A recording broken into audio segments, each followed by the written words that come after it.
humanity. Keep watching The Politics every Friday, 12 p.m. Eastern Time on New York Parrot TV, the voice for humanity. Welcome to this Friday, June 30th show. As you can see, I've gotten a haircut, so I was yelling at the barber. I just came from the barber and said, "You cut off too much," but please comment on how you like my haircut. So my name is Robert Press, reporter for the Bronx Chronicle, Parkchester Times, Co-op City News, and host of this show, Talking Politics. Here is my official press credentials from the city of New York. And let's get into the weather or the air quality. The air quality will be getting better over the weekend as it goes back to normal levels. And for the 4th of July holiday, it will be very clear on as far as weather. The weather, though, today and through next week will be in the 80s with the highest probability of showers on Sunday, while there are slight chances of rain on Saturday and Monday with a beautiful 4th of July. So enjoy the holiday, everybody. Yesterday, the U.S. Supreme Court ruled 6-3 invalidating affirmative action admission programs at Harvard University and the University of North Carolina. The two cases, Students for Fair Admissions Incorporated, EFFA, versus the two colleges, the president of the Fellow of Harvard College, and SSFA versus the University of North Carolina. Now, U.S. Attorney General Merrick Garland, in a statement released by the Justice Department, said the Supreme Court's decision undercuts efforts by universities across the country to create a diverse group of graduates prepared to lead in an increasing diverse nation. It will be significantly set back efforts to advance educational opportunities for all Americans, and it ends nearly 50 years of precedent. He added that the Department of Justice remains committed to promoting student diversity in higher education using all available legal tools. In the coming weeks, we will work with the Department of Education to provide resources to colleges and universities on what admission practices and programs remain lawful following the Supreme Court decision. You can see this comment plus comments by Mayor Eric Adams, Public Advocate Jumaane Williams, and more are coming in on my blog at www.100. Then we go into letters, percentbronx.blogspot.com. That's www.100. The number is 100, and then percentbronx.blogspot.com. In 2020, the voters of California, which is a very liberal state, 57% of those who voted cast their ballots against reinstituting affirmative action in California, as the state's public college for state's pardon me, let me get back to as the state's public college at the state public colleges and universities. Thursday's Supreme Court decision is likely to cause ripples throughout the country, and not just higher education, but in selected primary and secondary schools like Boston's Latin in Massachusetts, the Thomas Jefferson High School in Virginia, and even here in the Bronx at the Bronx High School of Science. We are going to be fighting about this for the next 30 years, said Harvard Law professor Randall Kennedy. And it seems that wasn't the only thing that the Supreme Court struck down. I'm going to read from New York City GOP Chair Ed Cox, who today released the following statement. The Supreme Court's decision to overturn President Bush's unconstitutional executive order for giving student loans, which has cost taxpayers over $5 billion, and more than $200 billion in total, that's per month, $5 billion. Joe Biden's unconstitutional student debt plan would have cost taxpayers, according to estimates, between $400 billion and $1 trillion. Spending decisions of this type can only be approved by Congress, the GOP chair Ed Cox said. He also adds that the decision today rebukes Joe Biden's shocking disregard for a constitutional order and reaffirms the bedrock constitutional principle of our nation since its founding, namely that all spending must be approved by Congress and a president cannot unilaterally make consequential spending decisions. He can say we're going to war, but he can't spend money on that. Okay, next big item for congressional congestion pricing has won federal approval as Governor Hochul announced that the Federal Highway Administration has completed the environmental assessment of the state's nation-leading congestion pricing program, or Manhattan Central Business District's tolling. Following a 30-day public availability period of the final environmental assessment, the federal agency issued a finding of no significant impact to the environment. Governor Hochul said that congestion pricing will reduce traffic in our crowded downtown area, improve air quality, and provide critical resources to the MTA. The environment assessment was prepared by the Triborough Bridge and Tunnel Authority, an affiliate of the Metropolitan Transit Authority, the New York State Department of Transit, the New York City Department of Transportation, and in conjunction with the Federal Highway Administration, which found the program is expected to meet its objectives by reducing congestion and overall vehicle miles traveled with related regional air quality benefits, while providing financial support to capital upgrades to this MTA's public transportation system. Before a tolling rate structure can be set, though, the Traffic Mobility Review Board, the TMRB, which I'll refer to a little more later, a body required by the April 2019 state legislation, which established congestion pricing, will develop a established congestion pricing which recommends toll structure after considering factors such as traffic patterns. Traffic in mitigation measures, they will also discuss or look at operating costs, public impact, public safety, vehicle types, discounts, peak and off-peak rates, air quality, and emissions. The TMRB will provide a report explaining its recommendations, including the underlying review and analysis to the board of the Triborough Bridge and Tunnel Authority, with its coterminous with the MTA board.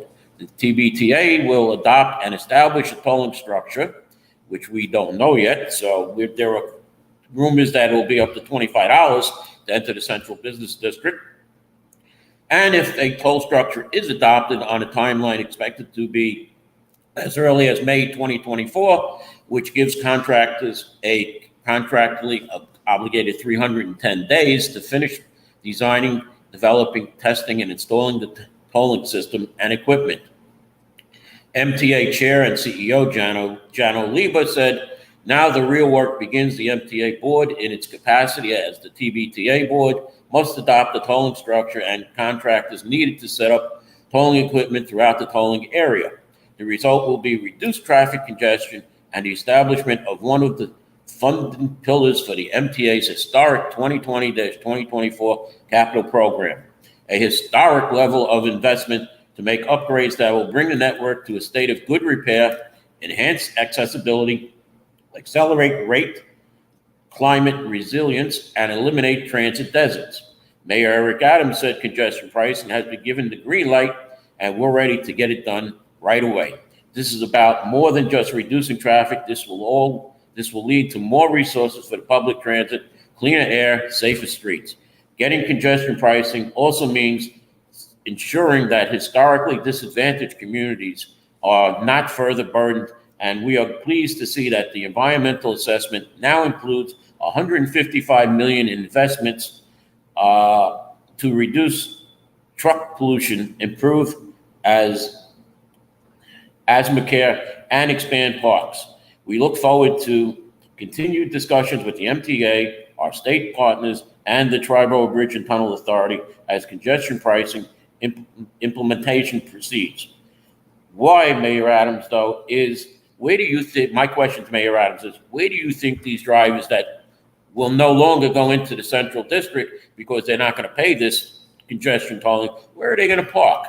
They are going to park in Upper Manhattan, the Bronx, Brooklyn, and Queens. Here in the Bronx, people from Westchester will be parking by the #1 train in the West Bronx on Broadway in that area, the number 4 train westbound on Jerome Avenue, the number 2 eastbound train that goes down White Plains Road, the number 5 train that goes down Dyer Avenue, and the number 6 train along Westchester Avenue. So we could expect here in the Bronx, once this congestion pricing goes into effect in May of 2024, that we will see more parked cars in our neighborhoods that are from Westchester County and above, or even Jersey, because they don't want to pay congestion pricing. And this will be a good area to park your car and take the subway. Next big item that I'm going to go before I go to a commercial, City Council is voting today on the handshake agreement between Mayor Adams and City Council Speaker Adams, which is no relations to the mayor, of the $107 billion budget of New York City before the July 1st fiscal year begins. So we have one day before the next budget comes in. Last year's budget came in at $98.7 billion. So we are just under almost $10 billion in added costs this year. So let's see where the pork went. But in the budget findings, there was a restoration to some of Mayor Adams' cuts, but not all cuts were renewed. The cuts to Meals on Wheels program for seniors were restored, but the Department of Homeless Services cuts will be passed on to nonprofits and lower payments, which could lead to some layoffs. The Department of Corrections is also losing $17 million, again on contracts with nonprofits that provide services for such as classes for the people incarcerated, career services, reentry program in city jails. Mayor Adams said the Department of Correction can provide these services without contracting out for them. Also, with 50,000 asylum seekers and now 100,000 people in the city shelter system, the cost will be to the city about $4.3 billion, the mayor's office of budget management predicts. And there will be fiscal, in out years, there'll be gaps to the budget expect a $5.1 billion budget gap in fiscal year 2025, they say, $6.8 billion in fiscal year 2026, and $7.9 billion in fiscal year 2027, as the total budget reserves are at $8 billion. And right now, the City Council is discussing the FY24 budget, and will be voting later today, as some members are expected and have said that they will vote against the city budget for one reason or another. Check my blog again on the left side for Mayor Adams and Speaker Adams reach handshake agreement for more details on this budget. we're going to go to one more item here of note that a Brooklyn federal grand jury convicted New York City Public School Office of Food and Nutrition executives in a bribe plot that gave city public schools tainted chicken and yogurt. Details, again, can be found on my blog from the U.S. Attorney's Office. Finally, before I go to my break, New York State Attorney General Letitia James has sued the owners and operators of 4 nursing homes for financial fraud and resident negligence. The 4 nursing homes are owned, or I should say rehabilitation nursing homes, are owned and operated by the Centers for Care, LLC, doing business as Buffalo Center for Rehabilitation and Nursing in Erie County, Hollingswood Center for Rehabilitation and Healthcare in Queens County, the Martine Center for Rehabilitation and Nursing in Westchester County, and here in the Bronx at the Beth Abraham Center for Rehabilitation. The AG is suing that more than $83 million in Medicaid and Medicare funds were not used for patients, but families of the owners, family business associates, through an elaborate network of related companies and collusion, fraudulent transactions, rather than use the funds for their intended purpose of providing sufficient... Do you know that there is a publishing company that wants to make life easier for you as a writer? This publishing company is called World Inkers Printing and Publishing. We publish in all different languages, and we're looking for writers of all genres, all formats. We're looking for scholars, ghostwriters, playwrights, poets, short fiction, novelists, you name it. We're looking for anybody who is interested in writing and the craft of writing to be in touch with us. You can reach us at info.worldinkers@gmail.com. With World Inkers Printing and Publishing, publishing, you do not require a lot of money to publish with us. Contact us today at info.worldinkers@gmail.com. Become a winner with other authors at World Inkers Printing and Publishing. Give us a shot. We will surely convince you. Welcome back. The proposed cannabis store in Community Board 11 on Williamsbridge Road, that is right across the street from PS 89's playground, but 529 feet from the school entrance and around the corner, because there is a rule that a cannabis store must be more than 500 feet from the entrance to a school, much like the State Liquor Authority. They're using that as a basis. But, you know, the cannabis store on Williamsbridge Road is around the corner from the school. However, it also has to be 200 feet from a house of worship. And it seems that Community Board 11 member Cynthia Rodriguez has noticed that the congregation Monte de Sion is less than 200 feet away, at 143 feet away, she says, from the proposed cannabis store. In talking to the pastor of the church, there was a three-way conversation with the board member, myself, and the pastor. The church was opened in 2018. It has a tax-exempt status, and the pastor complained of an illegal smoke shop right next to his church. CB11 Rodriguez, member 11 Rodriguez, has given this information to the district manager of Community Board 11 to pass on to the Office of Cannabis Management. It appears that the State Liquor Authority did not have this church listed, and that is why the cannabis store was given the green light by OEM. Now, Assemblyman John Cicaro Jr. said he was going to also look into the matter as far as the cannabis store being right across the street from the school play yard, and that he wants to increase the distance that a cannabis store must be from a school or a house of worship. And let's give John Cicaro Jr., the Assemblyman, kudos for doing that, or trying to do that if he can. Now, let's go back. Let's look back at primary day results and how my predictions did. In the Bronx District Attorney race, I predicted a win for current incumbent Bronx District Attorney Darcel Clark at 80% of the vote. Election night results are at almost 73%. However, there were absentee ballots distributed throughout the Bronx, as primary day 2,954 were received, with 2,735 valid and scanned. So we will have to see if the numbers go up. And as far as absentee ballots go, they have to be in by July 5th, postmarked by the June 27th primary date, and have to be in by July 5th. I'll have a little further information on this next week here. As far as council districts, I predicted a win for incumbent Kevin Riley with 71% of his two challenges receiving 17%, 12%. It appears that on primary day, Councilman Riley did better than I thought, with 82%, 12% and 6% for his two opponents. Riley received 5,648 votes to 827 and 369, with 16 write-in votes.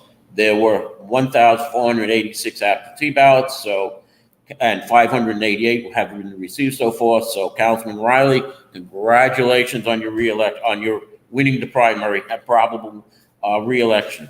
In the 14th council district, I predicted a win for incumbent Councilwoman Farina Sanchez with 68% of the vote. On primary night, Councilwoman Sanchez had over 76% of the vote, 2,273 votes, to her opponent's 697 votes, or 23%, with 15 write-in votes. There were 669 absentee ballots sent out, with 231 returned by primary day. Councilwoman Sanchez beat my prediction, and there were only two candidates in this race, so there is no ranked choice voting. Congratulations to Councilwoman Farina Sanchez on winning her primary. When we get to the 13th council district, there was a Democrat, Republican, and a Conservative Party primary. The results, 3 Republican Party candidates also ran on the Conservative Party line. But now for the Democratic primary, my prediction was a win for incumbent Councilwoman Marjorie Velazquez with 61% of the vote. I also said her 3 challenges would get 19%, 14%, and 6% of the vote. Primary night results showed incumbent Councilwoman Marjorie Velazquez receiving 2,594 votes, or 66% of the vote. Her three opponents received 747 votes, or 19%, 281 votes, 7%, and 195 votes, 5%, with 93 write-in votes that accounted for over 2% of the vote. In all, there were 3,920 votes cast in this Democratic primary for the 13th City Council District, which was supposed to be a very heated race. So it is expected that the incumbent Councilwoman Velazquez should increase the margin of victory when the absentee ballots are counted. There were about 333 absentee ballots that were received by the board. But however, comparing this to her 2021 Democratic primary victory, where three candidates were the same here, the two of her opponents this year were running against her in 2021, there were 9,960 votes cast total, of which Councilwoman Velazquez received over 5,000 votes. So, I mean, if we look at the 2021 race compared to the 2023 race, we saw that this year there is less people going to the polls because there is no race. As in 2021, there was a mayor's race. Last year, there was a governor's race. Next year will be a presidential race. So this year is only going to be, when you go in November, there's only going to be a city council race. The Conservative Party results show Christy Maramato with 55% of the vote, George Havrack with 32% of the vote, and Hasmi Samantha Zerka with 12% of the vote, with 0 write-in votes and 14 absentee ballots. So, and 9 have been received by primary day. So it looks like Christy Maramato will win the Conservative primary outright. I had no prediction in this Conservative primary, because I felt it was too close to call. As we go to the Republican primary, my prediction was for Christy Maramato to win 56% of the vote and her two challengers to receive 31% and 13% respectively. There were 212 absentee ballots sent out by the Board of Elections, with 90 received by primary day. The primary day results had Christy Maramato ahead with 48% of the vote, George Havrack just under 44% of the vote, and Samantha Zerka with just under 8% of the vote, with 7 write-in votes. The absentee ballots normally go to the party endorsed candidate, which was Christy Maramato. So it looks like Maramato will have to go through ranked choice voting, but will probably wind up the winner of this election. And it looks like on election day, it should be Democrat incumbent Marjorie Velazquez versus Republican conservative candidate Christy Maramato, with the possibility of 1 or 2 independent candidates. Also, unless the Republican Party can come together after a brutal Republican primary, which was the first in over 25 years, it will be another Democratic victory for Councilwoman Marjorie Velazquez. Let me close. Let me not forget, though, this is the 5th anniversary of the surprise primary win by Councilwoman Alexandra Ocasio-Cortez over then longtime Congressman Joe Crowley. I had the privilege of moderating the Parkchester Times 14th council debate in 2017, which some say, because the former congressman did not show up and sent a poorly qualified former city councilwoman as his surrogate, that candidate Alexandra Ocasio-Cortez opened up by saying, "Oh, look, he sent somebody who looks like me. He didn't want to come and face me." It was, a tremendous debate by Congresswoman Ocasio-Cortez, which basically turned that primary around. From that point, I received, letters and emails from all over, from the Washington Post, from New York Times, the Fox News, and other outlets, asking me how the debate went. And it seems that from then on, it was downhill for the former Congressman Joe Crowley in the campaign, with the challenger shaking up the House. A snippet of the 14th congressional debate, hosted by me, about 2 minutes, is from the Parkchester Times debate appeared in the Netflix movie Bring Down the House. I'm going to stop here. We're going to end a little early, unfortunately, because while there is more news, I wanted everybody to have a safe holiday. Last night was the fireworks display from Borough President Vanessa Gibson, from Natalia Fernandez, the state senator, and Councilwoman Marjorie Velazquez at the Orchard Beach. I have seen video of the event. It was a lovely fireworks display. Congratulations to Borough President Gibson, State Senator Fernandez, and Councilwoman Velazquez on the fireworks display. So let me end here, and thank you for watching, and have a safe 4th of July.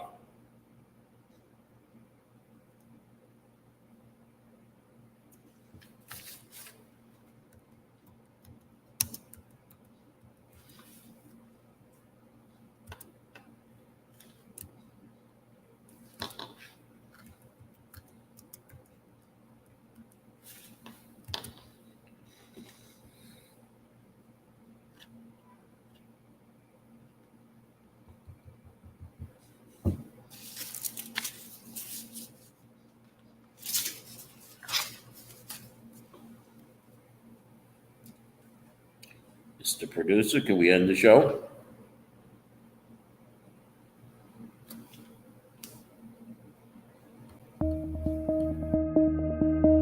Do you wish your business makes it to the top list of the most searched for business in the US and around the world? Or are you searching for halal compliant services and products online? Then Halal Finder is your online resource directory, pointing you to the right places and products. Let's help you explore halal products and services of your choice as we manage many halal businesses across the world. Promote your business with halalfinder.com, the only plug you need to grow. Our services include business listing, digital marketing, branding strategy, SEO campaigns, crowdfunding, and humanitarian support. On our Compassion Corner, we offer crowdfunding of halal ventures and humanitarian services. In this section, you can make or receive donations, start donation campaign, and check existing donation campaigns. And by paying zakat and sadaqah to our Compassion platform on halalfinder.com, you have supported the poor, widows or widowers, orphans, and the likes around the world. Contact us at info@halalfinder.com or call +1 718 822 5555. Get started today at halalfinder.com.